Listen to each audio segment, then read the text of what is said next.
Disclaimer, ये कहानी पूरी तरह काल्पनिक है, जिसे सिर्फ मनोरंजन के लिए एडिट और अनुवादित किया गया है।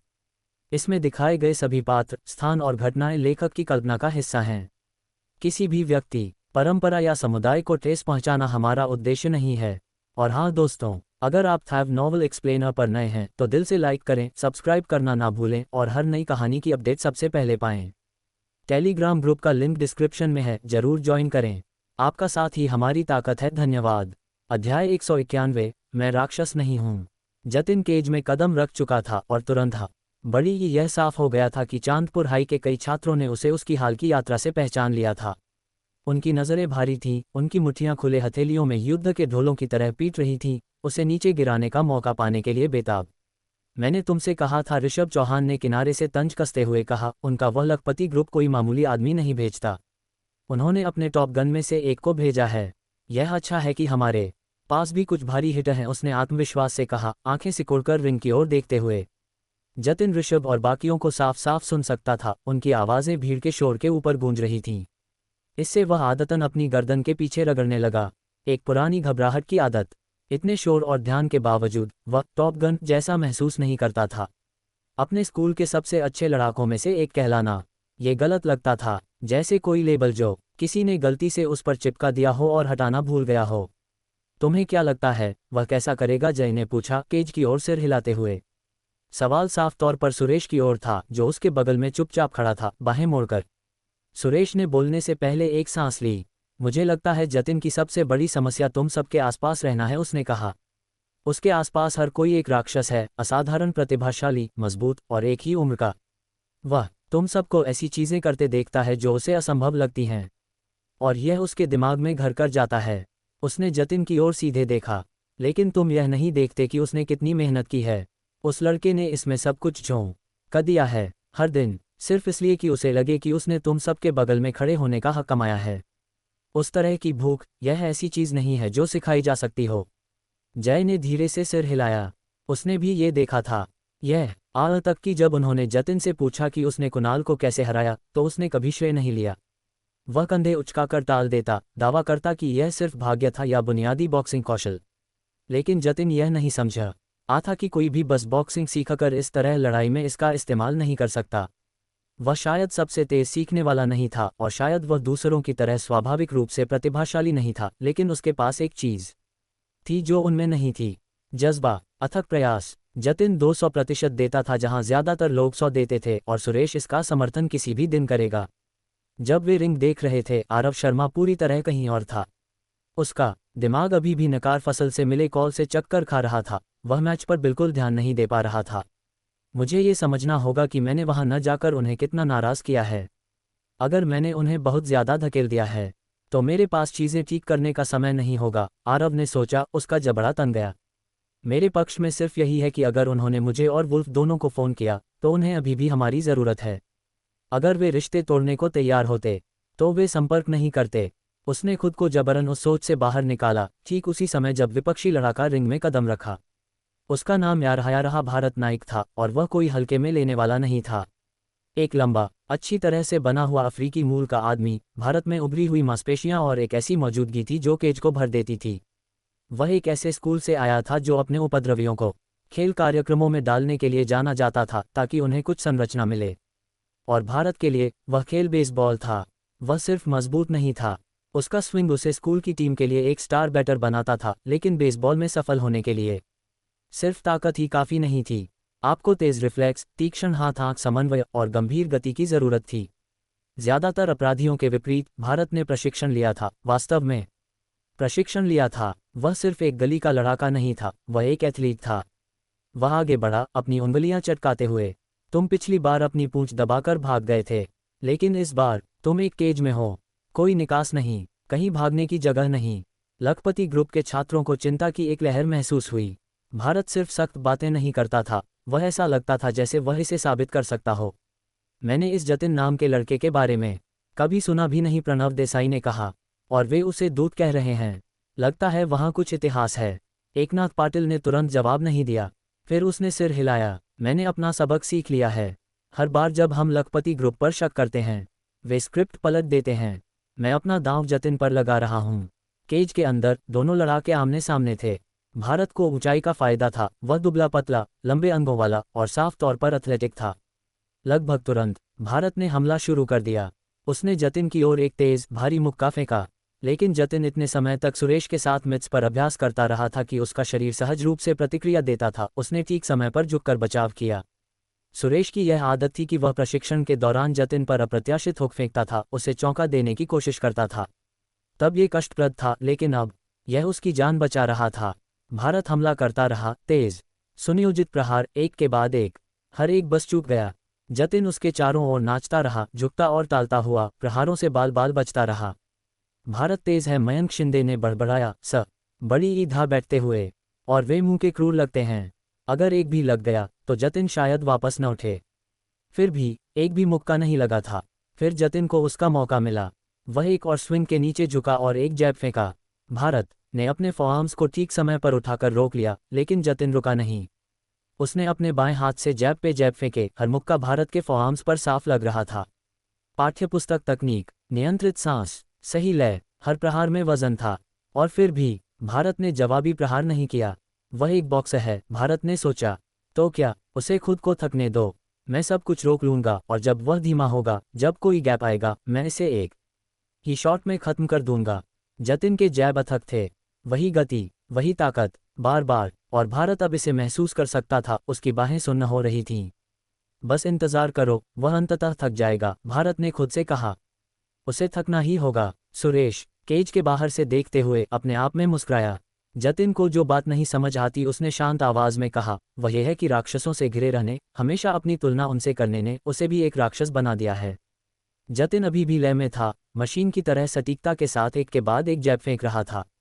प्रत्येक प्रहार साफ रूप में आगे बढ़ता था। पैर का सूक्ष्म घुमाव, कंधे में झटका, उसका हाथ हमेशा बचाव का लिए वापस आता था। उसकी तकनीक में कोई रुकावट नहीं थी, उसकी गति में कोई ठहराव नहीं था। जैब को बॉक्सिंग में सबसे शक्तिशाली प्रहार नहीं माना जाता, लेकिन यह अक्सर सबसे महत्वपूर्ण होता था। ये दूरी को नियंत्रित करता था, ये समय को प्रबंधित करता था, ये पूरी लड़ाई की लय को तय करता था। और अभी जतिन उस लय का मालिक था। जैसे ही वह जैब फेंकता रहा, एक रेंगती हुई घबराहट या रहा भारत नाइक के दिमाग में घुसने लगी। क्या ये लड़का कभी थकेगा? वह बस एक के बाद एक मुक्का फेंकता जा रहा है। मैं क्या करूं? जतिन की अथक गति सिर्फ हिट्स को करने से ज्यादा कर रही थी। ये भारत की रक्षा करने की क्षमता को खत्म कर रही थी। उसकी फॉर्म सुन्न हो रही थीं, प्रत्येक पर प्रभाव के साथ गूंज रही थीं। इस रफ्तार से वह जल्द ही उन्हें बिल्कुल नहीं उठा पाएगा। तो भारत ने एक हताश निर्णय लिया। उसने अपनी मुद्रा तोड़ी और एक मुक्के के साथ आगे बढ़ा। उस एक कमजोरी के पल ने उसे कीमत चुकाई। जतिन का मुक्का उसके खुले बचाव के बीच से फिसला और उसके चेहरे पर सटीक रूप से लगा। जैब ने भारत का सिर एक तेज थवैक के साथ पीछे झटका।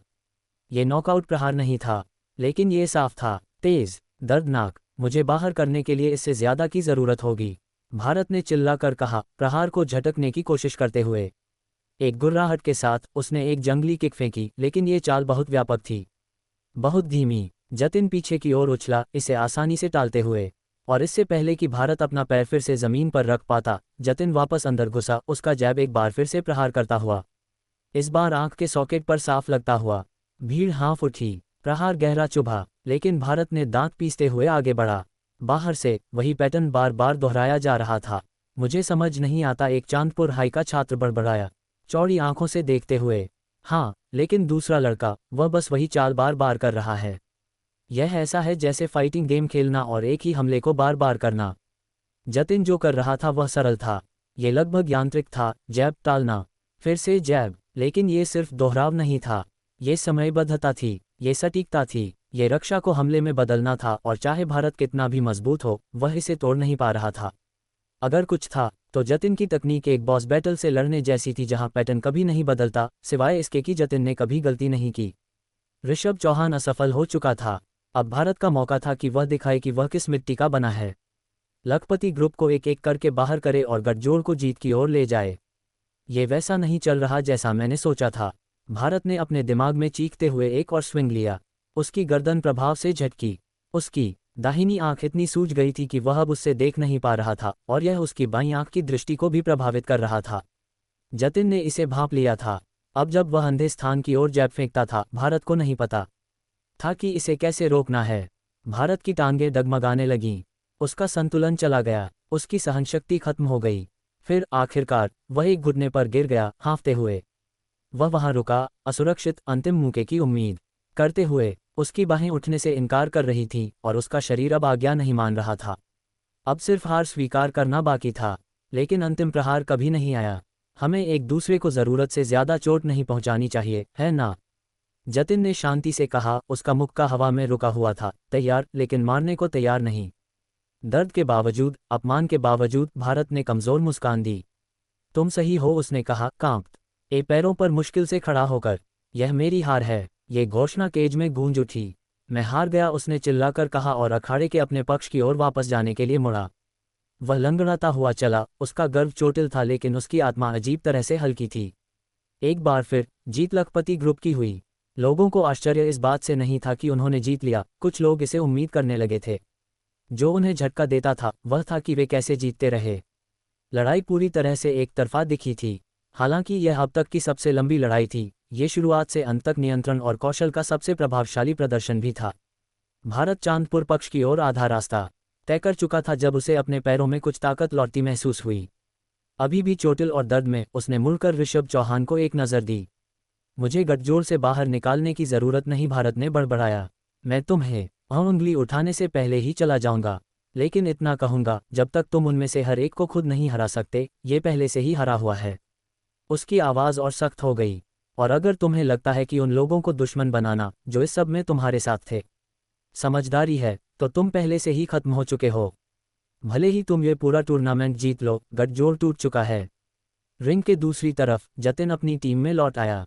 वह हल्के उछाल के साथ चला और अपनी बाहें फैलाकर तालियों और प्रशंसा की उम्मीद की। पहले तो छात्रों ने उसकी वापसी के लिए तालियां बजाईं और उत्साह बढ़ाया, स्पष्ट जीत की सराहना करते हुए। लेकिन फिर उन्हें उसके चेहरे की एक झलक मिली, वह आत्मविश्वास भरा भाव। देखो तुमने अपने साथ क्या किया, सुरेश ने डांटते हुए कहा। क्या तुम्हें भी एहसास है कि तुम इस हालत में हफ्तों तक मुक्का नहीं मार पाओगे? उसकी त्वचा फट गई थी, उसकी अंगुलियों से खून लगातार टपक रहा था। उसका हाथ सूजा हुआ था, त्वचा के नीचे पहले से ही चोट के निशान बन रहे थे। बिना दस्तानों के मुक्का मारना जिम में प्रशिक्षण लेने जैसा नहीं है, सुरेश ने सख्ती से कहा। मैं जानता हूं कि मैंने तुम्हें जैब करना सिखाया, लेकिन क्या मुझे तुम्हें सब कुछ सिखाना होगा? अपने दिमाग का इस्तेमाल करो, जतिन। जब सुरेश उस पर बरस रहा था, आरव शर्मा वहां आया और धीरे से जतिन के कंधे पर एक हाथ रखा। मैं तुम्हारे हाथ का ध्यान रखूंगा, आरव ने कहा। तुमने अच्छा काम किया, ग्रीनी। फिर वह जय की ओर मुड़ा, उसका चेहरा उद्देश्य के साथ तेज हो गया। अब तुम्हारी बारी है, जय ने चुपचाप सिर हिलाया। टूर्नामेंट के विजेताओं के ब्रैकेट में जाने से पहले 5 में से आखिरी लड़ाई। जय, आरव ने कहा, उसकी आंखें आत्मविश्वास से सिकुड़ गईं। मुझ पर एक एहसान करो। मैं नहीं चाहता कि तुम बस जीतो, मैं चाहता हूं कि तुम सभी को, इन सभी स्कूलों को दिखाओ कि लखपति ग्रुप वास्तव में कितनी दबंग ताकत है। दोनों पक्षों में केवल एक एक व्यक्ति बचा था जिसने अभी तक लड़ाई नहीं की थी। इस वजह से किसी एक टीम को अपने अगले लड़ाके को अधिक आर्थिक रूप से भेजने की वास्तव में कोई ज़रूरत नहीं थी। ये स्पष्ट था कि अंतिम मुकाबला किनके बीच होगा। आरव शर्मा पीछे झुका, उसकी आंखों में एक शांत आत्मविश्वास था। वह ठीक ठीक जानता था कि जय क्या कर सकता है। वे पहले एक साथ कंधे से कंधा मिलाकर लड़ चुके थे जब वे पहली बार चांदपुर हाई में कदम रखे थे। जय दिखावटी नहीं था, लेकिन वह खतरनाक था। कोई अंदाज़ा कि उसका सामना किससे है? जतिन ने अपनी आवाज़ धीमी रखते हुए पूछा। मैं दीपक की टीम में कभी इतना ऊंचा नहीं था कि दूसरी स्कूलों पर नज़र रख सकूं। सवाल हवा में कुछ देर तक लटका रहा, इससे पहले कि मयंक शिंदे और चिराग ने अपनी नज़रें उस आखिरी मिनट की प्रतिद्वंद्वी खोज से हटाईं जिसमें वे गहरे डूबे हुए थे। उस लड़के का नाम यार हया रहा, राजेश महात्रे है, मयंक शिंदे ने जवाब दिया। ठीक उसी समय राजेश अखाड़े में दाखिल हुआ। चौड़े कंधे, मोटी बाहें और विशाल काया, वह कद का थी में जय का जुड़वां जैसा था, लेकिन यहीं समानताएं खत्म हो जाती थीं। उसका चेहरा पूरी तरह से तीखे कोनों वाला और बिना किसी गर्मजोशी के था। उसकी आंखों में भावनाओं का एक झिलमिलाहट भी नहीं थी। यह ऐसा था जैसे कोई मशीन कमरे में चली आई हो। वह आदमी गंजा था, या लगभग गंजा। उसका सिर रोशनी में हल्का चमक रहा था, जिससे उसकी मौजूदगी और भी डरावनी हो गई थी। उसकी चाल स्थिर थी, घमंडी नहीं, बस सीधी। शायद मुझे उसे उसके उपनाम से बुलाना चाहिए, मयंक ने जोड़ा। उसे राइनो कहते हैं। आरव ने एक भौं उठाई। इन लोगों को उपनामों से क्या है? उसने आधे मजाक में बड़बड़ाया। फिर भी उसकी अपनी टीम इससे बहुत बेहतर नहीं थी। स्कॉर्पियन गैंग, सचमुच? जतिन मुस्कुराया। क्या तुम बोल भी सकते हो, तुम रेंजर जुनूनी सन की। आरव हंसा, तर्क करने में असमर्थ। उसने अपनी मंडली में लगभग हर किसी को एक खिताब दे दिया था। यह एक चीज थी। खैर, जतिन ने जारी रखा, उसे राइनो क्यों कहते हैं। समूह ने बेहतर दृश्य के लिए थोड़ा आगे झुका। राजेश के बेल्ट लूप से एक कीचेन लटक रही थी, जो हर कदम के साथ हल्के से हिल रही थी। उससे जुड़ा हुआ एक छोटा चांदी का राइनो था, और उसकी मोटी गर्दन के आसपास, उसकी छाती के ऊपर, एक काला रस्सी वाला हार था जिसमें ऐसा लग रहा था जैसे एक नक्काशीदार राइनोसीन का लटकन हो। हाँ, मुझे नहीं लगता कि तुम लोग इतना हंसोगे जब मैं तुम्हें इसके पीछे की कहानी बताऊंगा, मयंक ने अपनी बाहें मोड़ते हुए कहा। सच तो यह है, राजेश को उस उपनाम को चुनने से पहले ही राक्षस माना जाता था। हाँ, मयंक ने सिर हिलाया। उसके पुराने स्कूल में खेल क्लबों ने उसे अपने लिए लेने के लिए आपस में लड़ाई की थी। फुटबॉल, कुश्ती, यहाँ तक कि रग्बी, हर कोई उसे चाहता था। लेकिन राजेश बिल्कुल भी टीम प्लेयर टाइप का नहीं था। वह बार बार झगड़ों में पड़ता था, मयंक ने समझाया। सिर्फ छोटी मोटी झड़पें नहीं, बल्कि बड़े झगड़े, ऐसे जो लॉकर रूम खाली करवा देते थे। और जिस तरह से वह लड़ता था, ये किसी प्रकृति वृत्तचित्र से निकला हुआ लगता था। वह किसी जंगली जानवर की तरह दहाड़ते हुए मुँके मारता था। कोई तकनीक नहीं, बस शुद्ध आक्रामकता और कच्ची ताकत। बात यह थी कि वह लड़ने के लिए कुछ भी इस्तेमाल करता था, मयंक ने जारी रखा। और एक दिन वह सचमुच आगे दौड़ा, सिर के बल एक पागल की तरह हमला करता हुआ। अफवाह है कि वह अपने लक्ष्य से पूरी तरह चूक गया और सीधे एक स्टील के दरवाजे में जा टकराया, उसे अंदर की ओर मोड़ दिया जैसे वह कुछ भी नहीं हो। तब से उसे राइनो कहते हैं, उसने जोड़ा। लड़ाइयों में अपने उस विशाल सिर का इस्तेमाल करते हुए, जो कुछ भी उसके रास्ते में आए उसे तोड़ते हुए। जाहिर है, उस पूरे घटनाक्रम के बाद उसने पूरी छवि को अपना लिया। इसलिए की चेन, हार, पूरा सौंदर्य। कुछ अन्य लोगों ने संदिग्ध नज़रों से एक दूसरे की ओर देखा। ये तय नहीं कर पा रहे कि हंसें या उसे गंभीरता से लें। यहाँ तक की बातें हैं कि वह थोड़ा ज्यादा जुनूनी हो गया है, मयंक ने आगे कहा। मैंने अफवाहें सुनी हैं, हाँ, असली अफवाहें, कि वह लड़ाई से पहले खुद को उत्तेजित करने के लिए असली राइनो संभोग की आवाज़ें सुनता है। लेकिन तभी उनकी आंखों के सामने राजेश ने अपनी कानों में हाथ डाला और आराम से 2 वायरलेस ईयरबड्स निकाले। उसने बिना एक शब्द कहे उन्हें अपनी जेब में डाल लिया। समूह चुप हो गया, और वे केवल कल्पना कर सकते थे कि कुछ ही पल पहले उसके कानों में कैसी जंगली आवाज़ें गूंज रही होंगी। शायद मयंक बड़ा चढ़ाकर नहीं बोल रहा था। उसी समय जय रिंग में दाखिल हुआ, स्थिर, आरामदायक चाल के साथ आगे बढ़ते हुए। जैसे ही वह केज में दाखिल हुआ, जय और राजेश की नज़रें मिलीं। अफवाहों की परवाह किए बिना सुरेश ने कहा, बाहें मोड़कर और आंखें केज पर टिकाकर। मुझे लगता है कि जय इसे आसानी से जीत लेगा। उसके होंठों के कोने पर एक आत्मविश्वास भरी मुस्कान खींची। आखिरकार वह वही लड़का है जिसके खिलाफ मुझे भी कठिन समय बिताना पड़ा था। सुरेश के बोलने के ठीक बाद सरिता अकादमी की कुछ लड़कियों ने एक दूसरे की ओर झुककर फुसफुसाना शुरू किया, बहुत चुपके से नहीं। अरे, तुमने सुना, वह बूढ़ा आदमी कहता है कि वह बच्चों से लड़ता है, एक ने चौड़ी आंखों के साथ बड़बड़ाया। हाँ, मैं सोच रही थी कि एक बूढ़ा आदमी यहाँ पहले स्थान पर क्यों है, दूसरी ने जोड़ा। लगता है वह बस छात्रों से लड़ता है या कुछ और। हमें शायद उससे दूर रहना चाहिए। और वह हाई स्कूल के बच्चों के बीच में क्यों घूम रहा है, तीसरी लड़की ने चहकते हुए कहा। क्या ये जैसे थोड़ा डरावना नहीं है? सुरेश का शरीर से हर उठा। उसकी आंख हल्के से फड़की और उसकी मुद्रा कठोर हो गई। उसने हर एक शब्द सुन लिया था। लड़कियां अपनी फुसफुसाहट में बिल्कुल भी सूक्ष्म नहीं थीं। भीतर से वह टूट रहा था, मानसिक रूप से टुकड़े टुकड़े हो रहा था। धीरे धीरे, लगभग याचना करते हुए, सुरेश ने अपनी नज़रें आरव की ओर मोड़ी, चुपके से, किसी तक रह के उद्धार की भीख मांगते हुए। एक बचाव, एक वाक्य, कुछ भी जो उसके रास्ते में फेंके जा रहे मौखिक खंजरों को रोक सके। आखिरकार वह इस सारी पागलपन के बीच में केवल आरव की वजह से ही था। लेकिन आरव अपनी ही दुनिया में खोया था, पूरी तरह से बेपरवाह और सुरेश की चुप याचनाओं से अनजान। गपशप और तेज हो गई। अरे, तुम उस लड़के का नंबर क्यों नहीं मांगती? एक लड़की ने पूछा। वह इतना केंद्रित है, एक लड़की ने फुसफुसाते हुए कहा। उसका लहजा अब सब नीला था। और आरव के ठीक बगल में खड़ा है। मुझे आश्चर्य है कि वह यहाँ क्यों है। सुरेश अभी भी पिछले टिप्पणियों के हमले से उबर रहा था, ये देखने के लिए मुड़ा कि वे अब किस पर फिदा हो रही थीं। ये यार रहा अर्जुन सावंत था। बेशक यह अर्जुन ही होना था। रुको एक सेकंड, वह लड़का भी हाई स्कूल का छात्र नहीं है। सुरेश ने मानसिक रूप से चिल्लाया। मुझे यहाँ होने के लिए क्यों ताने सुनने पड़ रहे हैं? क्या सिर्फ इसलिए कि वह अच्छा दिखता है या कुछ और? चलो, मुझे तो नहीं लगता कि वह इतना अच्छा दिखता है। संकुचित आंखों के साथ सुरेश ने अर्जुन को कठोरता से घूरा, किसी तरह की खामी खोजने के लिए दृढ़ संकल्पित। कुछ भी जो उसे सही ठहराए। लेकिन जितना अधिक वह देखता, उतना ही बुरा होता गया। किसी बेतुके गुस्सा दिलाने वाले कारण से ऐसा था जैसे अर्जुन चमकने लगा। उसकी त्वचा में यह अजीब स्वस्थ चमक थी। उसकी मुद्रा आरामदायक लेकिन मजबूत थी और उसकी जबड़े की रेखा ऐसी थी जैसे असली देवताओं ने उसे तराशा हो। अपनी भावनाओं को निकालने की हताश कोशिश में सुरेश ने अपने हाथों को अपने मुंह के चारों ओर कप किया और पूरी ताकत से चिल्लाया, चलो जय, लखपति ग्रुप के लिए उसकी धुनाई करो। उन्हें दिखाओ कि हम किस मिट्टी के बने हैं। उसकी आवाज़ अंत में थोड़ा टूट गई, लेकिन इसके पीछे की ताकत कच्ची और असली थी। उसकी सारी हताशा, उसकी शर्मिंदगी, उसका बढ़ता हुआ हीनभावना परिसर, ये सब उसे एक चीख में फट पड़ा। ये खुले स्थान में गूंज उठा, लगभग हर उस छात्र का ध्यान खींचते हुए जो मैच देख रहा था। और फिर एक छोटे से ठहराव के बाद आरव मुस्कुराया। मैं इससे बेहतर नहीं कह सकता था, उसने कहा। उसकी आवाज़ शांत आत्मविश्वास से भरी हुई थी। हम आज इतिहास रच रहे हैं। यार रहा राजेश महात्रे ने अपनी गर्दन चटकाई, फिर अपनी उंगलियां, फिर से अपनी गर्दन। इस बार सिर्फ डराने के लिए। उसकी चौड़ी काया मांसपेशियों से लहरा रही थी और उसकी दाहिनी भौं के ऊपर निशान वाला पुराना घाव उसे एक निर्विवाद गली का जानवर जैसा सौंदर्य दे रहा था।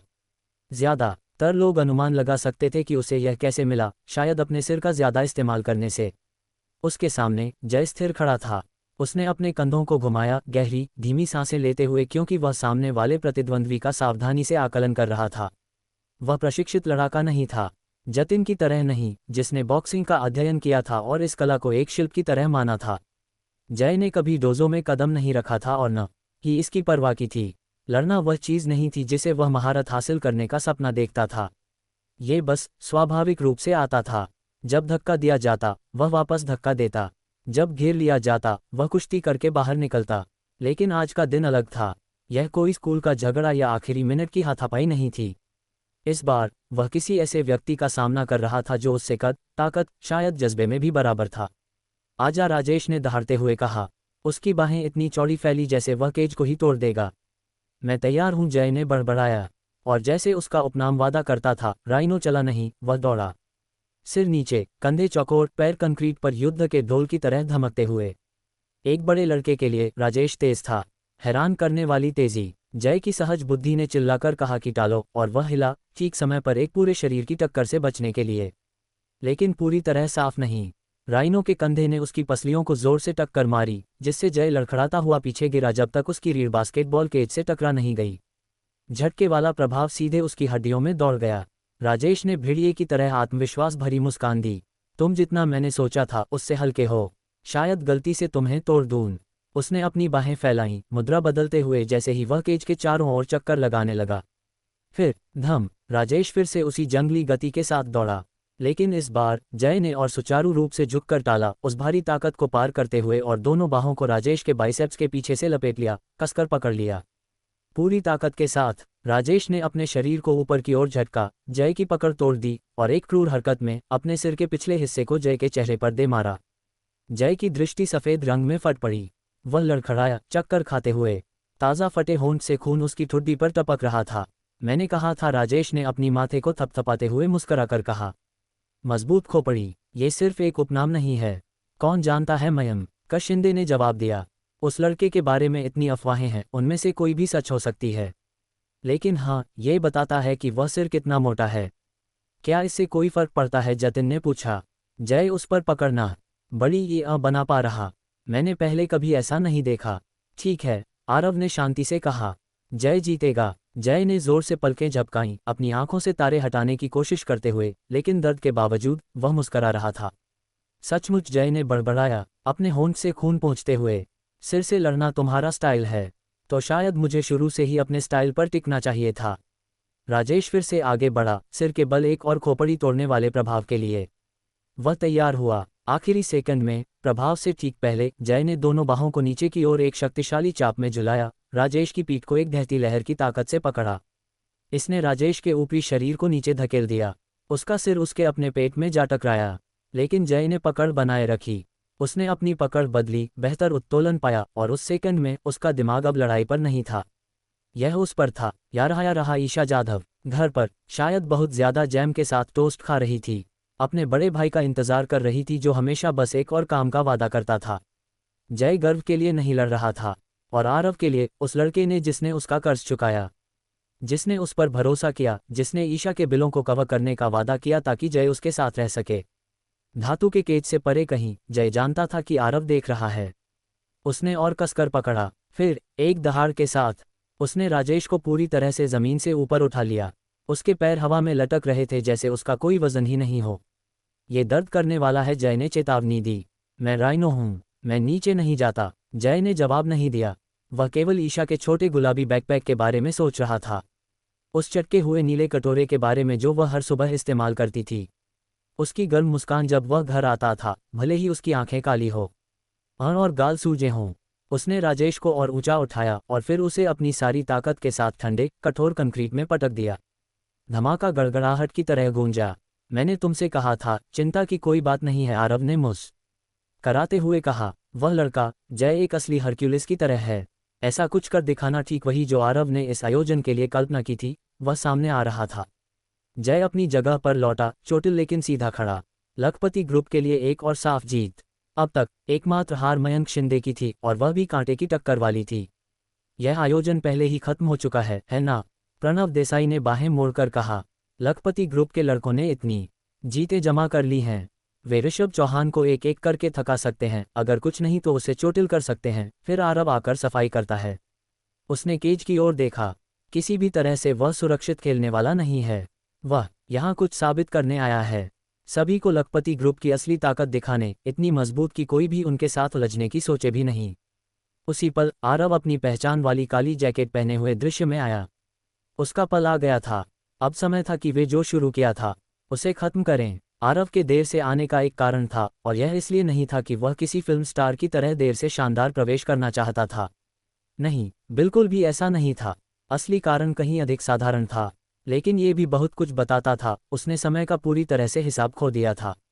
लापरवाही से नहीं, बल्कि इसलिए क्योंकि उसका दिमाग विचारों में डूबा हुआ था, अपनी नवीनतम क्षमता, व्रत की अजीब और अप्रत्याशित शक्ति पर जुनूनी रूप से सोच रहा था। आरव जैसे किसी व्यक्ति के लिए जो स्कॉर्पियन गैंग के मुखिया के रूप में जीवित रहा और फला फूला, नियमों को समझना केवल पहला कदम था। अगला कदम था उन्हें तोड़ना, या कम से कम उन्हें तब तक मोड़ना जब तक वे लगभग टूट न जाएं। उसने अपने करियर, अपनी जिंदगी, खामियों और पीछे के रास्तों को खोजने में 5 कदम आगे सोचने और आपदा से बचने में बनाई थी। अब वह अपनी क्षमता के साथ भी यही करने की कोशिश कर रहा था। क्या होगा, उसने सोचा, अगर व्रत को सिर्फ एक साधारण शर्त के जरिए सक्रिय किया जा सके। एक बोली गई सहमति, एक मानसिक प्रतिबद्धता, एक निजी चुनौती, कब या ये शक्ति केवल विश्वास पर प्रतिक्रिया देती है। अगर उसने किसी से कहा कि वह जीतेगा और उन्होंने उस पर संदेह किया, तो क्या ये ज्वाला को प्रज्वलित करने के लिए काफ़ी होगा? क्या उसका दृढ़ संकल्प सामान्य नियमों को नज़रअंदाज कर देगा? भले ही वह जिसके साथ शर्त लगाए वह भुगतान न कर सके, क्या उसका दिमाग, यह मानते हुए कि वह पहले ही जीत चुका है, अस्थायी शक्ति को अनलॉक कर देगा? उसे उम्मीद थी, लेकिन ये काम नहीं किया। आरव ने महसूस किया, जितना यह उसे निराश करता था, कि व्रत को धोखा नहीं दिया जा सकता, यहाँ तक कि उसके द्वारा भी नहीं। ये सत्य से बहुत गहराई से जुड़ा हुआ था। ये वास्तविक होना था। उसे बिना किसी संदेह के विश्वास करना था कि शर्तें ठोस हैं, वरना कोई इनाम नहीं मिलेगा। इससे उसे एक नया सिद्धांत मिला। क्या होगा अगर वह किसी ऐसे व्यक्ति के साथ शर्त लगाए जो वास्तव में भुगतान कर सके? जैसे कि रवि शेट्टी। आखिरकार वह पहले ही रवि को हर बार काम के लिए लाखों रुपये दे चुका था। तो अगर वह एक वैध शर्त लगाए, जीते और भुगतान में देरी करे, तो क्या ये तकनीकी रूप से मान्य नहीं होगा? लेकिन जितना अधिक उसने इसके बारे में सोचा, उतनी ही जटिलताएं सामने आईं। अगर रवि को योजना के बारे में पता होगा तो ये काम नहीं करेगा। व्रत को प्रामाणिकता की मांग थी, कोई खेल नहीं, कोई हेरफेर नहीं। अगर यह वास्तविक दांव नहीं था तो यह शुरू नहीं होगा। इसका मतलब था कि वह ये नहीं बता सकता था कि वह क्या कर रहा है, इसे स्क्रिप्ट नहीं कर सकता या मंचन नहीं कर सकता। और रवि वह प्रकार नहीं था जो हर विवरण जाने बिना साथ दे। उसे आसानी से बेवकूफ़ नहीं बनाया जा सकता था, और अगर बन भी गया तो ऐसी शर्त केवल आरव के जीतने के बाद ही भुगतान करेगी, जो कि लड़ाई के दौरान बेकार होगी। फिर भी आरव निराश नहीं हुआ। उसने व्रत को तोड़ने का तरीका नहीं खोजा, लेकिन उसने कुछ और खोज लिया था। एक आकस्मिक योजना, एक बैकअप चाल जो वह संकट में इस्तेमाल कर सकता था। खुशी की बात थी कि अर्जुन सावंत को पहले से ही व्रत के बारे में पता था। उसे समझ नहीं था कि यह कैसे काम करता है, वास्तव में कोई नहीं समझता था। लेकिन वह आरव पर इतना भरोसा करता था कि सवाल नहीं करता था। ये भरोसा महत्वपूर्ण था। आरव को चाहिए था कि वह उसकी बातों को आंख मूंद कर माने। उसके कदमों की आवाज़ भारी थी, जानबूझकर की गई। ऋषभ चौहान अपने हाथों के लिए जाना जाता था, न केवल उनके आकार के लिए बल्कि उनकी विशुद्ध विनाशकारी शक्ति के लिए। समय के साथ उसके मुक्कों को इतनी बार चोट लगी थी कि हड्डियां अजीब तरीकों से कैल्सिफाइड हो गई थीं। वे कठोर, मोटी, संकुचित थीं, मानव रूप में हथौड़ों की एक जोड़ी। भले ही लखपति ग्रुप पहले ही समग्र चुनौती जीत चुका है, प्रणव देसाई ने माइक में झुकते हुए कहा, क्या तुम सचमुच सोचते हो कि आरव उसे हरा सकता है? ऋषभ एक पूरी तरह अलग स्तर का है। यह एक अच्छा सवाल है, एकनाथ पाटिल ने जवाब दिया। ऋषभ के मुक्कों के बारे में इतना शोर था उस पहली लड़ाई तक। और हाँ, आरव प्रभावशाली था, लेकिन शायद इसलिए क्योंकि उसके प्रतिद्वंद्वी ने उसे कम आंका था। एकनाथ का लहजा धीमा हो गया। उसने कुछ साफ हिट्स लगाए, इसमें कोई सवाल नहीं, लेकिन क्या वह कौशल था या भाग्य? प्रणव ने सिर हिलाया। लगता है हमें अभी पता चलेगा कि आरव असली है या नहीं, यहीं अभी। केज के केंद्र में आरव और ऋषभ मुश्किल से 2 मीटर दूर थे, फिर भी उनके बीच की हवा में तनाव महसूस हो रहा था। ऋषभ की नज़र तेज थी। तुम ये क्यों कर रहे हो? उसने पूछा। गली के गिरोहों को प्रभावित करने की कोशिश, दीपक की तरह बनने की कोशिश, अपनी खुद की गुंडों और ड्रॉपआउट्स की साम्राज्य बनाने। आरव मुस्कुराया, शांत और सहज।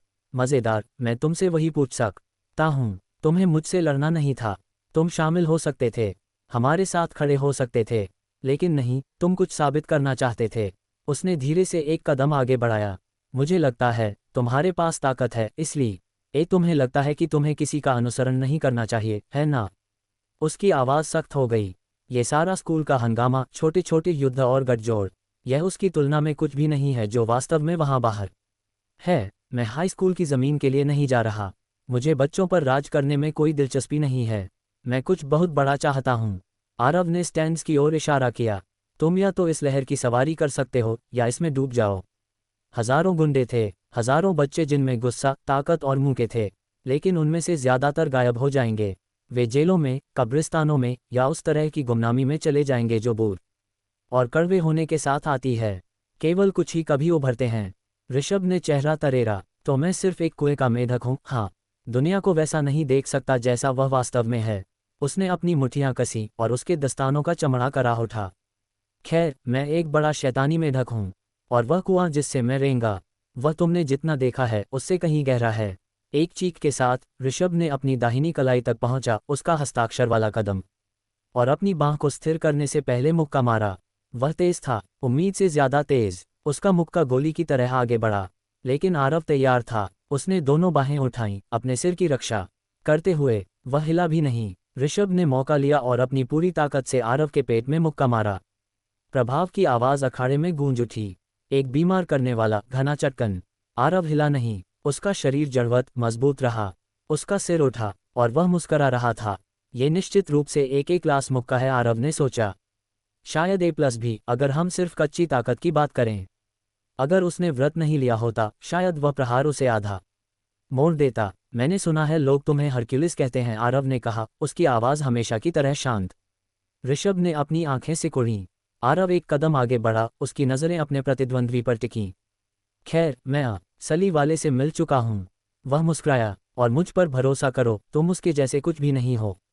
ऋषभ ने अपना सबसे मजबूत मुक्का मारा था, वही विनाशकारी प्रहार जिसने एक बार मयंक शिंदे को भी दोबारा उठने से रोक दिया था। उसी मुट्ठी ने दूसरों को कुचल दिया था, इससे पहले कि वे समझ पाते कि उन पर क्या टूट पड़ा। और फिर भी वहां आरव खड़ा था, सीधा, शांत, मुस्कराता हुआ। उसके होंठ मुड़े, लगभग ताने मारते हुए, जैसे कह रहे हों कि बस इतना ही। अरे, क्या ये सिर्फ मुझे लगता है? जतिन ने अविश्वास में पलकें झपकाते हुए पूछा, या आरव ने वह प्रहार जानबूझकर लिया? ये सिर्फ जतिन को ही नहीं लग रहा था। भावरपुर के पश्चिमी हिस्से से वही संदेह गूंज रहा था। मुझे लगता है तुम सही हो, सुरेश ने स्टैंड से देखते हुए अपनी बाहें मोड़कर कहा। मैंने देखा है कि आरव कैसे लड़ता है। वह इतना कुशल है कि ऐसा प्रहार न लेता जब तक कि वह चाहता न हो। उसके पास दर्जनों तकनीकें हैं जिनका इस्तेमाल वह टालने या दिशा बदलने के लिए कर सकता था। शायद, मयंक ने बड़बड़ाया, उसका मुंह सूजा हुआ और आवाज़ भारी। वह सिर्फ डर गया था। मैंने ऋषभ के मुंह के खाए हैं, वे दर्द देते हैं। नहीं, एक शांत, गहरी आवाज़ ने कहा। यह अर्जुन सावंत था। उसने पिछली किसी भी लड़ाई के दौरान एक शब्द नहीं बोला था, यहाँ तक कि जब बाकी लोग ऊपर गए थे। लेकिन अब जब आरव की बारी थी, उसने बोला, और तुरंत उसके पास खड़े लोगों में एक सन्नाटा छा गया। उसकी आवाज़ इतनी साफ और सीधी है, सरिता अकादमी की एक लड़की ने फुसफुसाते हुए कहा। उसकी आंखों में दिल जैसा कुछ था।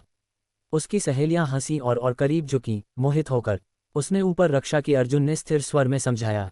बहुत पहले वह सहज बुद्धि नहीं थी, वह इरादा था। वह चाहता था कि ऋषभ उसके पेट पर मारे। कोई ऐसा क्यों करेगा? जतिन ने पूछा। क्योंकि आरव एक संदेश भेज रहा था, अर्जुन ने साफ साफ कहा। देखने वाले हर किसी को, खासकर ऋषभ को, तुम्हारा सबसे अच्छा प्रहार भी मुझे रोक नहीं सकता। इस तरह की चाल, यह मनोवैज्ञानिक है। ऋषभ जैसे किसी व्यक्ति के लिए जो कुछ मुक्कों से लड़ाई खत्म करने का आदी है, वह डर पर निर्भर करता है। लेकिन क्या होता है जब डर काम नहीं करता? केज में ऋषभ की आंखें गुस्से से जल रही थीं। वह शैतानी मुस्कान अपने चेहरे से हटा। उसने चिल्लाकर कहा, एक और मुक्का मारते हुए। लेकिन इस बार आरव हिला।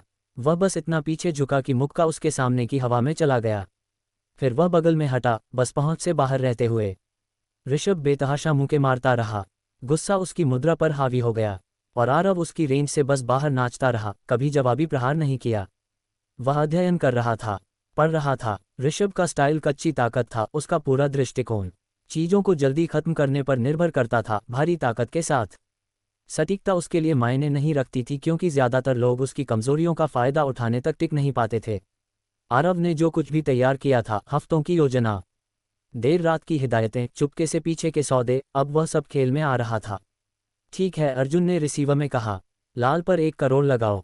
भीड़ को नहीं पता था कि क्या हो रहा है, लेकिन उस कॉल का वजन, उस शर्त के परिणाम, वे भारी थे। ज्यादातर ऑनलाइन सट्टेबाजी प्लेटफॉर्म्स की सख्त सीमाएं थीं।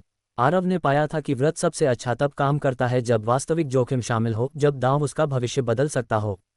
अगर उसने एक विशाल शर्त लगाई और जीत गया, तो व्रत उसकी ताकत को एक खास प्रतिशत तक बढ़ा देगा। जितना बड़ा जोखिम, उतना बड़ा लाभ।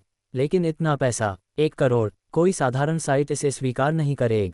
बड़ी, केवल बड़े अंडरग्राउंड संगठन ही ऐसा करेंगे।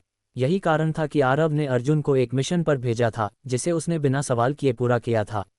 उसने उन संगठनों में से एक को ढूंढ लिया था, आरव के नाम और वाक्या अंशों का ठीक वैसा ही इस्तेमाल किया जैसा निर्देश दिया गया था, और शर्त लगाने के लिए अस्थायी सदस्यता हासिल की थी।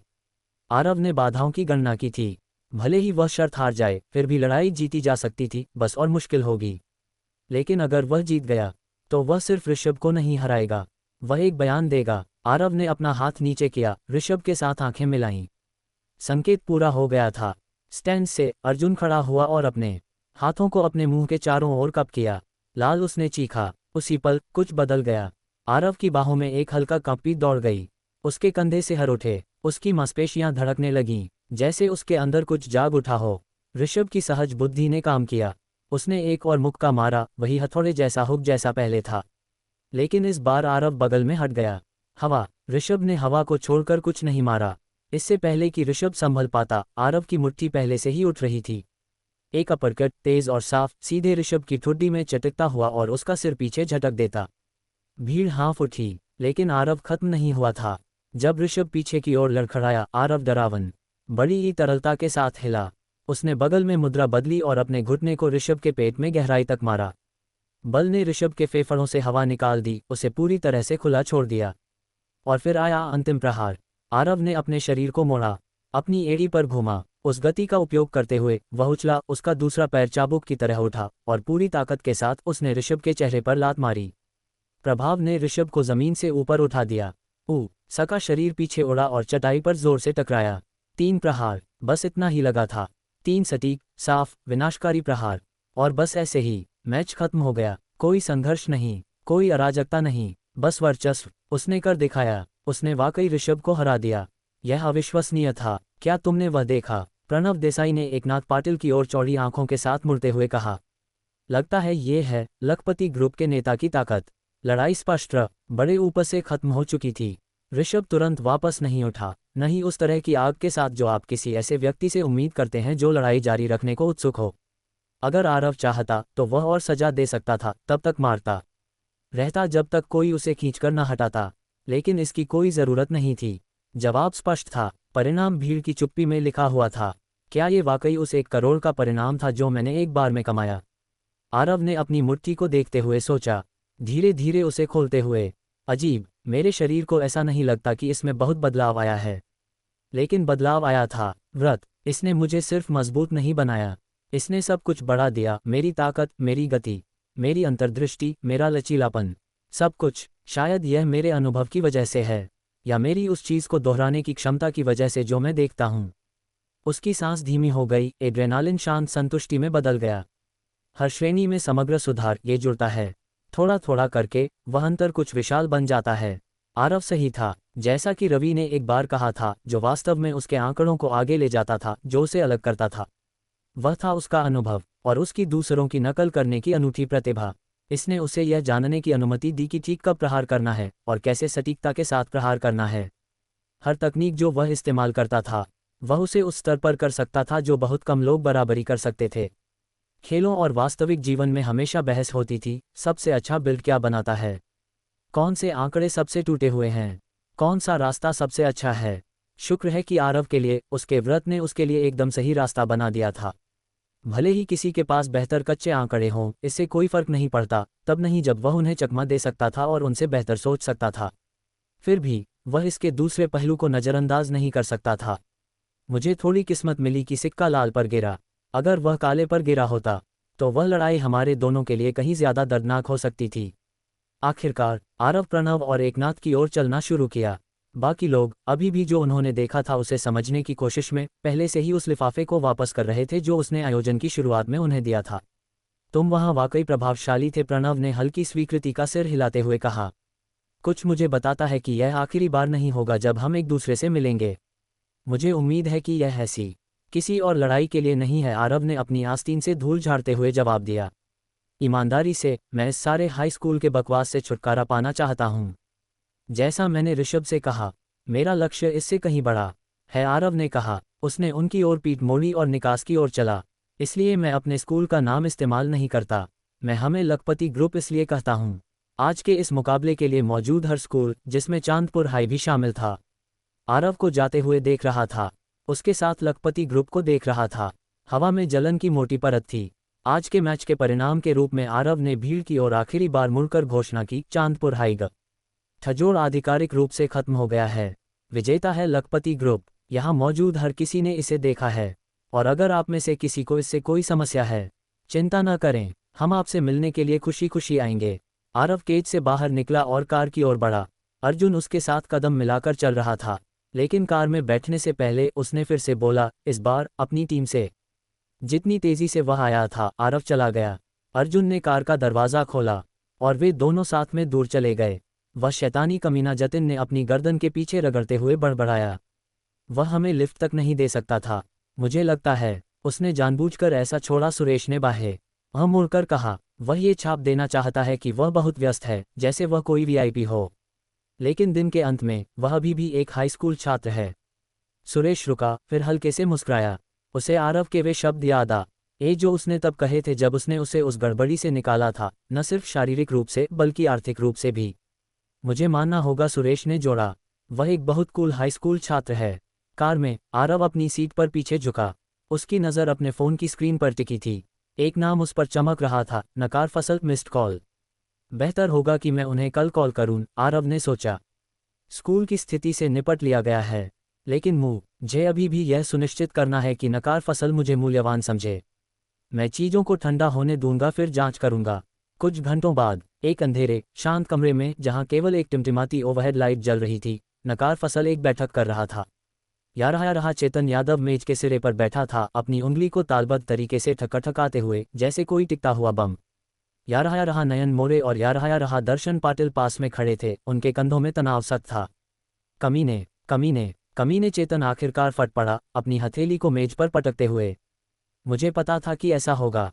मुझे पता था कि चक्ररेखा गैंग अपनी ताकत को हर तरफ बढ़ाने वाले हैं। यह आखिरी हमला सिर्फ एक संदेश नहीं था, यह खतरनाक था। अब तक हमने जवाबी कार्रवाई से बचा है, क्योंकि हमने हर झड़प में दबदबा बनाया है, हर एक में। अब तक नयन ने गंभीरता से सिर हिलाया। हमने अपना मिशन पूरा किया, लेकिन इसकी कीमत चुकानी पड़ी, बहुत बुरी तरह। हमने बहुत सारे लड़ाके खो दिए, कुछ अस्पताल में हैं, और ईमानदारी से मुझे नहीं लगता कि उनमें से कुछ बच पाएंगे। मैं इस पर काम कर रहा हूं, चेतन ने ठंडे स्वर में कहा, लेकिन किसी न किसी तरह हम उसे काम पर लगाएंगे। सर, उसने पूछा, क्या मैं आपसे कुछ पूछ सकता हूं?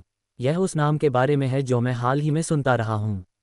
क्या आप कुछ जानते हैं लखपति ग्रुप के बारे में? रहा दर्शन पाटिल जाने ही वाला था कि एक नाम ने उसे अपनी जगह पर जमा दिया। लखपति ग्रुप या रहा चेतन यादव ने शब्दों को दोहराया, उसकी भौहें सिकुड़ गईं। उसने इसे ऐसे कहा जैसे इसका कुछ मतलब होना चाहिए था, लेकिन वह नाम उसके दिमाग में खोखला सा गूंजा। तभी दर्शन ने एक तेज हरकत के साथ या रहा नयन मोरे के पेट में जोर से थपकी दी, जितनी जरूरत थी उससे ज्यादा। यह कोई मजाकिया धक्का नहीं था, ये पक्का था, लगभग आक्रामक, जैसे वह उसे कुछ याद दिलाना चाहता हो या कुछ बेवकूफ़ी भरा बोलने के लिए दर्द देना चाहता हो। मैंने सोचा तुमने कहा था कि उनकी चिंता करने की कोई बात नहीं है, दर्शन ने खेपन से कहा। बस कुछ हाई स्कूल के बच्चे जो चमकदार यूनिफॉर्म में ड्रेस अप खेल रहे हैं। कुछ बच्चे, चेतन ने तिरस्कार के साथ हंसते हुए कहा, स्पष्ट रूप से चिढ़ा हुआ। क्या तुम वाकई फिर से किशोरों के बारे में कोई बकवास बात उठा रहे हो? जरूर, उनमें से कुछ में प्रतिभा है। आरव और रवि का नाम दिमाग में आता है, लेकिन उन्होंने कभी उससे आगे बढ़ने में कामयाबी नहीं पाई, है ना? वह दीवार के सहारे झुका, अपनी बाहें मोड़ते हुए और सिर को घमंडी अंदाज में झुकाते हुए। वे बस एक भर्ती का पूल हैं। हम जैसे समूह हमेशा ऐसे स्कूलों से सबसे अच्छे को चुन लेते हैं। मुझे आश्चर्य है, नयन, तुम जैसे व्यक्ति इस पर अपनी सांस बर्बाद कर रहे हो। नयन के गाल शर्मिंदगी से लाल हो गए। वह समझाना चाहता था, पीछे हटना चाहता था, उन्हें दिखाना चाहता था कि इसमें कुछ और है, लेकिन इतनी आसानी से बात को नीचे कर दिए जाने के बाद उसने इसे जाने दिया। वे सुनना नहीं चाहते थे। सच तो ये था कि दर्शन के साथ उस ड्राइव के दौरान नयन ने कुछ ऐसा देखा था जो उसके साथ चिपक गया। लखपति ग्रुप की यूनिफॉर्म पहने हुए छात्रों की संख्या उसकी उम्मीद से ज्यादा थी। और यह सिर्फ सामान्य भीड़ नहीं थी, उनमें से कुछ आरव और रवि के स्कूल से थे, बाकी अप्रत्याशित जगहों पर उभर रहे थे। इसलिए नयन ने वही किया जो वह हमेशा करता था जब कुछ गलत लगता था, उसने इसकी जांच की। बस थोड़ा, बस उतना ही। और जो उसने पाया वह समझ में नहीं आया। नए जिम खुल रहे थे, असली वाले, कोई कन्वर्टेड गराज नहीं। उनके कपड़े जंगल की आग की तरह बिक रहे थे। उनका प्रतीक शहर भर में फैल रहा था जैसे ये कप छोटी इसी लंबी अवधि की ब्रांडिंग रणनीति का हिस्सा हो। नहीं, ये बहुत बड़ा लग रहा था, बहुत संगठित, लगभग ऐसा जैसे कोई ताकतवर पर्दे के पीछे से तार खींच रहा हो। शायद, नयन ने सोचा, ये सिर्फ युवा पीढ़ी में फैल रहा एक नया ट्रेंड था। शायद किसी कंपनी ने उनकी छवि को पकड़ लिया और इसके साथ दौड़ पड़ी। लेकिन फिर भी ये ट्रेंड उनके नियंत्रित क्षेत्रों में क्यों फैल रहा था? क्योंकि अगर यह कोई कंपनी थी तो वे सिर्फ एक गली के गिरोह से निपट नहीं रहे थे। उनके पास ऐसी चीज को छूने का प्रभाव भी नहीं होगा। अभी नहीं, केवल तभी जब कोई समूह सिंडिकेट के स्तर तक पहुंचता है, तब उनके पास ऐसी चीजों में कुछ कहने का अधिकार होता। और अगर यह समूह किसी सिंडिकेट से जुड़ा था, शायद ऐसा जो चुपके से काम कर रहा हो, तो इसका मतलब कुछ बड़ा आ रहा था। तुम सही हो, उसने आखिरकार कहा, आवाज धीमी। इसकी चिंता करने की कोई बात नहीं है। बस भूल जाओ कि मैंने कुछ कहा। अगला दिन साफ आसमान और शांत दिल के साथ आया। आरव स्कूल के लिए तैयार होकर सीधा खड़ा था। उसके विचार कई दिनों बाद पहली बार ज्यादा संयमित महसूस हो रहे थे। एक बार के लिए उसके कम धों पर कोई दबाव नहीं था। वह फिर से अपने पैसे को स्वतंत्र रूप से खर्च कर सकता था। उसे हर सेकंड पीछे मुड़कर या रहा आरती कदम की चिंता करने की जरूरत नहीं थी। या रहा चेतन यादव चुप हो गया था। कोई हलचल नहीं, कोई संदेश नहीं, कोई छिपा हुआ खतरा नहीं। फिर भी मुझे आश्चर्य है कि चेतन के साथ क्या हो रहा है, आरव ने अपने आप से सोचा। नकार फसल को उस पर नजर रखनी थी, लेकिन मुझे कुछ भी नहीं सुना। कोई अपडेट नहीं, कुछ भी नहीं। यह अजीब है। स्कूल का जीवन ज्यादातर हिस्सों में शांत था, लगभग सुकून भरा। और फिर भी आरव का दिमाग 3 समस्याओं के साथ दौड़ रहा था जो जाने का नाम नहीं ले रही थी। पहली थी खुद न कार फसल। यह एक गड़बड़ थी जिसे वह केवल केस दर केस आधार पर ही संभाल सकता था, जैसे जैसे परिस्थितियां सामने आती थीं। दूसरा, उसके वर्तमान शरीर को लेकर रहस्य था। शर्मा परिवार के किसी ने मूल आरव शर्मा को मार डाला था, और उसे नहीं पता था कि कौन। यह उनमें से कोई भी हो सकता था। सभी उसे सतर्क रहना था। और आखिरी, स्कॉर्पियन गैंग, जिसका वह कभी नेतृत्व करता था। किसी ने उसे धोखा दिया था और उसे अभी भी नहीं पता था कि कौन। लेकिन एक बात साफ थी, उसके व्रत के बावजूद, उसकी नई शक्ति के बावजूद, वह अभी उनसे टकराने के लिए पर्याप्त मजबूत नहीं था। अभी नहीं। जैसे ही वह स्कूल पहुंचा, फुसफुसाहटें लगभग तुरंत शुरू हो गईं। हाँ, मैंने देखा। मुझे पता था कि आरव ने दीपक से कब्जा कर लिया था, लेकिन मुझे नहीं लगा था कि वह इतना मजबूत है। अब जब ऋषभ का गठजोड़ टूट गया है, क्या इसका मतलब यह नहीं कि आरव अब जीबे शंख भावरपुर के पूर्वी हिस्से का मुखिया है?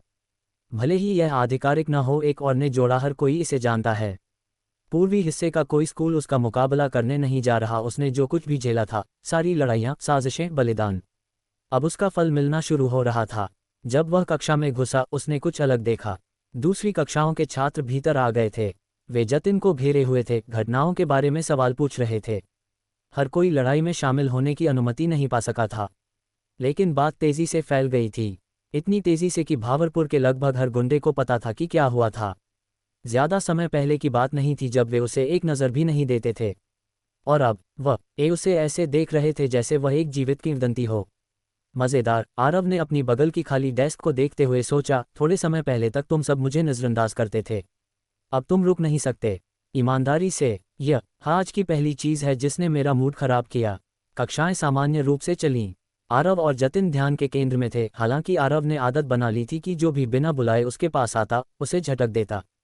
फिर जब लंच का समय आया, जतिन उसके पास जल्दी से आया, उसके कदमों में उत्साह था। आरव को जतिन से बात करने में कोई आपत्ति नहीं थी। उस लड़के ने बार बार खुद को साबित किया था और लखपति ग्रुप में शामिल होने के बाद से उसने अपनी हिस्सेदारी की मुश्किलें झेली थीं। लेकिन इससे पहले कि जतिन एक शब्द भी बोल पाता, उसने खिड़की की ओर इशारा किया। उसकी उंगली ऊर्जा के साथ कांप रही थी। आरव, बाहर देखो अभी। आरव ने अपना सिर घुमाया, और यह सिर्फ वह नहीं था। कमरे के हर कोने से छात्र खिड़कियों की ओर भागे कि क्या हो रहा है। स्कूल के गेट से गुजरते हुए गिरोह मार्च कर रहे थे, लेकिन कोई साधारण गुंडों का समूह नहीं। गिरीश, भवानी अकादम, बड़ी ई का भयंकर नेता, भरत, राजेश, भवना, उनमें से प्रत्येक अपने स्कूल के सदस्यों के साथ भारी कदमों और कठोर नज़रों के साथ चल रहा था। उनके पीछे पश्चिमी भावरपुर के प्रमुख नेता प्रणव और एकनाथ अपनी अपनी टुकड़ियों को साथ लाए थे, जैसे उनके पीछे छायाएं। और फिर जुलूस के सबसे अंत में ऋषभ खड़ा था। सभी की नज़रें खिड़की पर टिकी थीं। स्कूल की हवा स्थिर हो गई। जतिन ने निगला, उसके गले में एक गांठ बन गई। यह क्या हो रहा है, उसने पूछा। क्या वे यहाँ हम पर हमला करने आए हैं? ऋषभ का गठजोड़ 5 स्कूलों से बना था और उन सभी को कल के आयोजन में लाया गया था। एक ऐसी लड़ाई जो उनकी ओर से पूरी तरह हार में खत्म हुई। और फिर भी मुश्किल से एक दिन बीता था, और अब उस गठजोड़ के हर एक स्कूल उनके कुछ छात्रों के साथ आरव के स्कूल के मुख्य द्वार से सीधे अंदर चले आए थे। लेकिन ये सिर्फ वे नहीं थे। उनके साथ भावरपुर के पश्चिमी हिस्से के 2 सबसे बड़े नाम थे, प्रणव और एकनाथ। काले और सफ़ेद गुंडों के रूप में जाने जाने वाले, उन्होंने पूरे पश्चिमी हिस्से पर कब्जा कर लिया था और ऐसी ताकत का आदेश दिया था जो पूरे गिरोहों को टक्कर देती थी। स्कूल में घुसने वाले गुंडों की भारी संख्या हर उस छात्र के लिए चिंता की लहरें भेजने के लिए काफ़ी थी जिसने उन्हें देखा। ज्यादा समय नहीं लगा जब जय कक्षा में दौड़ता हुआ आया, हाँफता हुआ और आंखें चौड़ी। आरव, क्या तुमने बाहर देखा? जय ने चिल्लाकर कहा। हाँ, आरव ने शांति से कहा, अभी भी खिड़की से बाहर देखते हुए। मैं अभी इसे देख रहा हूँ। क्या ये वही है जो मैं सोच रहा हूँ? जतिन ने पूछा, उसकी आवाज़ घबराहट के साथ ऊंची हो रही थी। मुझे मत बताओ। ऋषभ कल की हार को बर्दाश्त नहीं कर सका, इसलिए उसने गठजोड़ के सभी सदस्यों को फिर से इकट्ठा किया और किसी तरह प्रणव और एकनाथ को भी अपने साथ शामिल करने के लिए मना लिया। अगर यह सच है तो हम खत्म हो गए। हम उन सभी से नहीं लड़ सकते। सही सही। लखपति ग्रुप रेंजर्स के बाकी लोग इस स्कूल में नहीं पढ़ते थे, और अगर आरव ने अब उन्हें मैसेज किया तो उनके आने में समय लगेगा। वैसे भी ये सारे छात्र अपने क्लास से ऐसे कैसे निकलकर यहाँ आ गए? ये सामान्य नहीं है, आरव ने सोचा। मुझे लगा था कि ऐसा कुछ अंततः हो सकता है, लेकिन मैंने सोचा था कि यह कुछ ऐसा होगा जैसे नकार फसल का बेकाबू हो जाना, या स्कॉर्पियन गैंग का दिन के उजाले में कोई साहसी कदम अगर उन्हें पता चल गया कि मैं वास्तव में कौन हूँ। ऐसी आपात स्थितियों के लिए तैयार होने के लिए आरव ने कुछ निजी सुरक्षा दलों को किराए पर लिया था। कुछ भाड़े के सैनिक थे जिनसे उसका संपर्क हरीश के जरिए हुआ था। वे सस्ते नहीं थे, बिल्कुल भी नहीं, लेकिन अगर ज़रूरत पड़ी तो वे बीच में आकर उसकी रक्षा कर सकते थे। एकमात्र समस्या समय की थी। तो अगर यह वाकई उस हद तक पहुंच गया, आरव ने गंभीरता से सोचा, हमें स्कूल में मौजूद लोगों के साथ ही उन्हें रोकना होगा। जब वह खिड़की से भीड़ को देख रहा था, एक शिक्षक उसके बगल में आकर खड़ा हो गया, उस दृश्य से स्तब्ध। मेरे खुदा, शिक्षक ने बड़बड़ाया, यह क्या हो रहा है? इतने सारे गुंडे दिन दहाड़े स्कूल में कैसे घुस सकते हैं? ये स्पष्ट है कि वे मुसीबत के लिए आए हैं। मुझे पुलिस को फ़ोन करना होगा। पुलिस को फ़ोन नहीं करना, आरव ने दृढ़ता से कहा। प्रिंसिपल को बता दो कि मैं इससे निपट लूँगा। संदेश दे दो और बता दो कि मैं खुद उनसे मिलने नीचे जा रहा हूँ। चलो जतिन, तुम मेरे साथ हो। कक्षा के छात्रों ने आश्चर्य से पलकें झपकाईं। आरव के लिए साहसी काम करना कोई नई बात नहीं थी, लेकिन एक शिक्षक को आदेश देना, और जो और भी अजीब था। अरे, हम भी लखपति ग्रुप का हिस्सा हैं, एक छात्र ने खड़े होकर कहा। हम बस बैठकर नहीं रह सकते और किसी भी गुंडों को हमारे स्कूल में घुसने दे सकते हैं। चलो। आरव ने एक शब्द भी नहीं कहा, लेकिन जब वह जतिन और जय के साथ बाहर निकला तो छात्रों की एक लहर उसके पीछे चल पड़ी। ये सिर्फ उनकी कक्षा नहीं थी, दूसरी कक्षाएं भी खाली हो रही थीं, छात्र मार्च में शामिल हो रहे थे। आरव के पीछे एक बढ़ती हुई भीड़ बनने लगी। जिन शिक्षकों ने छात्रों के इस समूह को जाते देखा, उन्होंने अपने फ़ोन उठाए। कॉल करने या किसी से संपर्क करने के लिए तैयार, तभी उनके फ़ोन एक साथ बजे। हस्तक्षेप न करें, किसी को फ़ोन न करें, वरना आपकी नौकरी चली जाएगी। हर शिक्षक ठिठक गया। कुछ ने धीरे धीरे अपने फ़ोन नीचे किए। यह महज बड़े ऊसक करते हुए कि आरव का नियंत्रण कितना गहरा होने लगा था। आरव के नेतृत्व वाली छात्रों की लहर और बढ़ती गई, हॉल में गूंज रही थी। अगर ये लड़ाई होने वाली थी तो उसे हर किसी की ज़रूरत होगी। जब तक आरव मुख्य प्रवेश द्वार के ठीक बाहर खुले स्थान में पहुंचा, स्कूल के सभी गुंडे उसके पीछे इकट्ठा हो चुके थे। उनके सामने, मैदान के उस पार, ऋषभ, प्रणव और एकनाथ खड़े थे, उनके साथ लाए गए गठजोड़ के सामने। उनकी बढ़त रुक गई थी, और हवा में तनाव इतना गाढ़ा था कि वह धुंध की तरह हो सकता था। आरव ने अपनी जेब में हाथ डाला, अपने अंगूठे को आपातकालीन लाइन के डायल बटन पर रखा। एक दबाव और बैकअप रास्ते में होगा, लेकिन अभी के लिए वह शांत रहा। तुम यहाँ क्या कर रहे हो, ऋषभ? आरव ने पुकारा। मैंने सोचा था कि हमने कल चीजें सुलझा ली थीं, और ये तुम्हारा जवाब है। और तुम दोनों, मुझे कहना होगा, मैं निराश हूँ। तुमने कहा था कि हम जल्द ही फिर मिलेंगे, लेकिन मुझे नहीं लगा था कि तुम्हारा मतलब ये था। तुम बेवकूफ़, जतिन ने चिल्लाकर कहा, अपनी मुट्ठियाँ कसते हुए आगे बढ़ा। भले ही तुम सब मिल जाओ, क्या तुम वाकई सोचते हो कि हमें हराना इतना आसान होगा? हम लखपति ग्रुप पर विश्वास करते हैं। उसने आरव के पीछे बनी विशाल भीड़ की ओर देखा, और उसकी आवाज़ और मजबूत हो गई। लखपति ग्रुप इससे कहीं ज़्यादा है। अगर तुमने ये किया तो ये तुम्हें 10 गुना ज़्यादा नुकसान पहुंचाएगा। तुम सही हो, प्रणव ने जवाब दिया अपना हाथ उठाते हुए। मुझे भी इसकी उम्मीद नहीं थी, लेकिन ऐसा लगता है कि हम सबके दिमाग में एक ही विचार था। मुझे यकीन है तुमने ये कहावत सुनी होगी, अगर तुम उन्हें हरा नहीं सकते तो उनके साथ शामिल हो जाओ। और भले ही यहाँ इसका ठीक वैसा मतलब नहीं है, खैर ये काफ़ी करीब है। फिर सभी को चौंकाते हुए प्रणव एक घुटने पर बैठ गया, फिर दूसरे पर, और धीरे धीरे उसने अपना माथा ज़मीन की ओर झुकाया।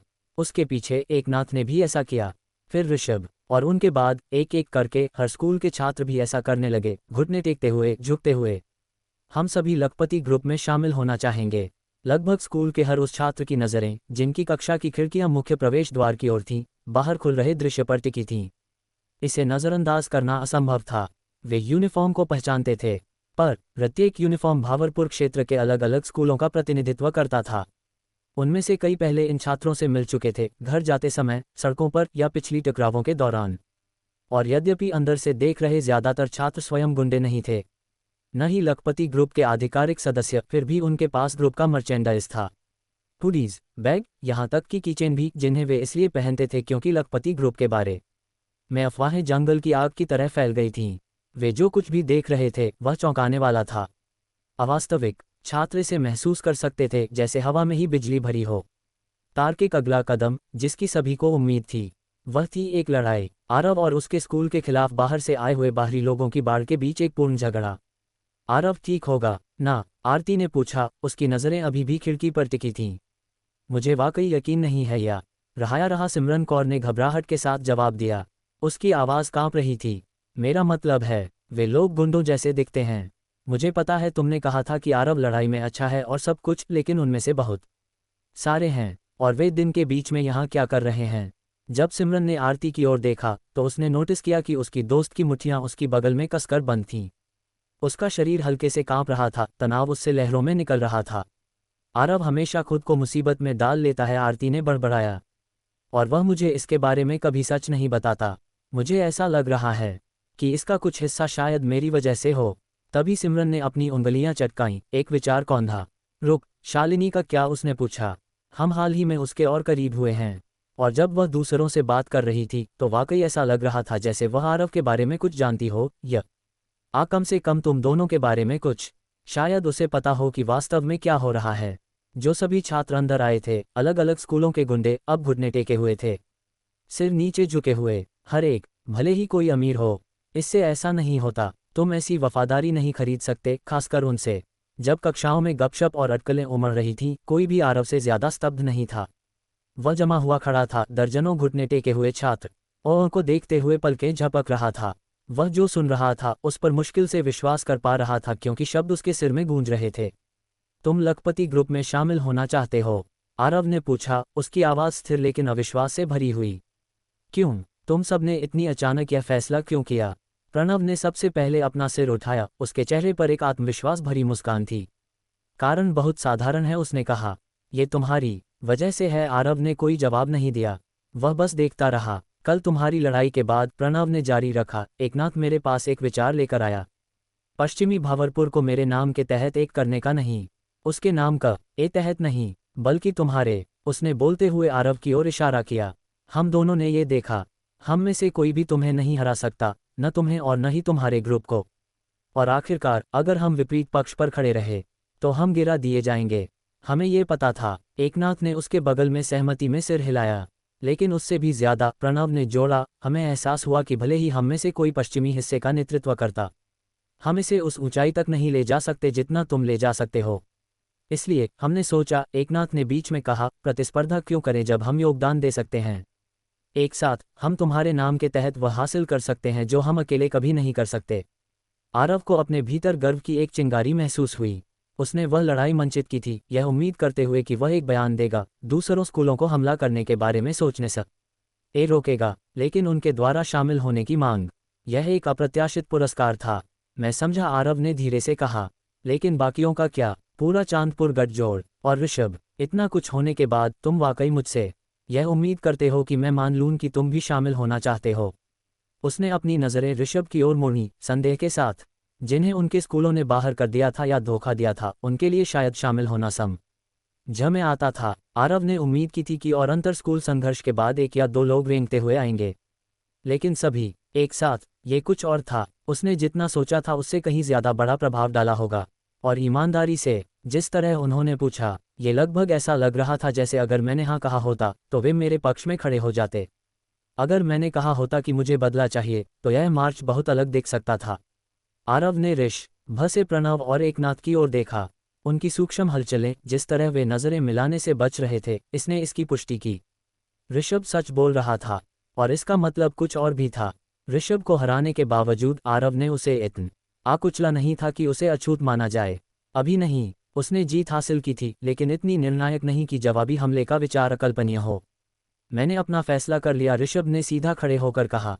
तुमने ये स्पष्ट कर दिया। एक लहर आ रही है, और मैं या तो डूब सकता हूँ, भुला दिया जा सकता हूँ, बिना किसी नाम के। वह रुका, उसकी आंखें तीव्र थीं। या मैं उस लहर का हिस्सा बन सकता हूँ। इसलिए हम आए, इसलिए हम सभी लखपति ग्रह छोटे ऊपर में शामिल होना चाहते हैं। तो मैं फिर से पूछता हूँ यहाँ मौजूद सभी की ओर से, क्या तुम हमें स्वीकार करोगे? आज की कहानी आपको कैसी लगी? अगर पसंद आई हो तो लाइक जरूर करें और अपने दोस्तों के साथ शेयर करें। आना भूलें। ऐसी ही शानदार और दिलचस्प कहानियों के लिए जुड़े रहिए हमारे साथ द नॉवल एक्सप्लेनर चैनल पर। सभी नई कहानियों की अपडेट सबसे पहले पाने के लिए हमारा टेलीग्राम ग्रुप जरूर ज्वाइन करें। लिंक डिस्क्रिप्शन में दिया गया है। आपका साथ ही हमारी सबसे बड़ी ताकत है। धन्यवाद।